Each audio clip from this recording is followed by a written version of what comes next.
நான் உங்கள்கிட்ட பேசினார். இப்போ என்னன்னு பார்த்தீங்கன்னா, கர்நாடகாவில் ஒரு டாக்டரு கணவர், அவங்க வந்து சர்ஜன், அதை ஆப்ரேஷன் பண்ணுற நிபுணர், சரிங்களா?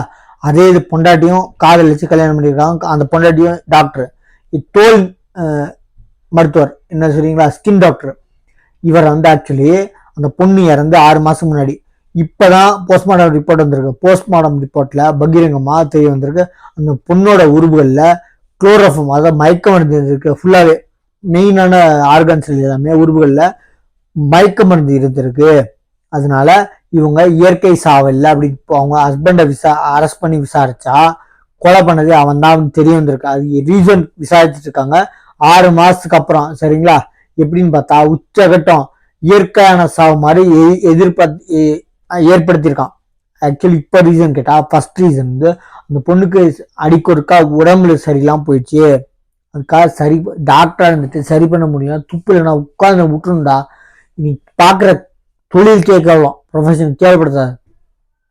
பிளஸ் என்ன சொல்லியிருக்கான், இந்த பொண்ணுக்கு வந்து கல்யாணம் பண்ணிட்டு நான் வந்து என் இஷ்டத்துக்கு இருக்க முடியாது, வெறும் வைத்தியம் நோயாளியே இருக்கணும், நோயாளிக்கு கூட இருக்கணும். அதனால வந்து உடம்பு சரியில்லாம போச்சு, இதை பார்த்துக்கிட்டே இருந்தா என் வாழ்க்கை போயிடும், இன்னொரு கல்யாணம் பண்ணிக்கிறதுக்காக இந்த பொண்ணை சாவிச்சுன்னு ஃபர்ஸ்ட் ஸ்டேட்மெண்ட் கொடுத்துருக்கான். திருப்பி விசாரணை நடந்துட்டு இருக்கு, சரிங்களா? விசாரணை முடிவுலதான் எதுக்கா பக்கா ரீசன் தெரியும். இப்ப என்னன்னா, இயற்கை சாவு மாதிரி ரெடி பண்ணிட்டான். 6 மாசமா தவிச்சிட்டான், வெளியூர் கோழி போயிட்டானா.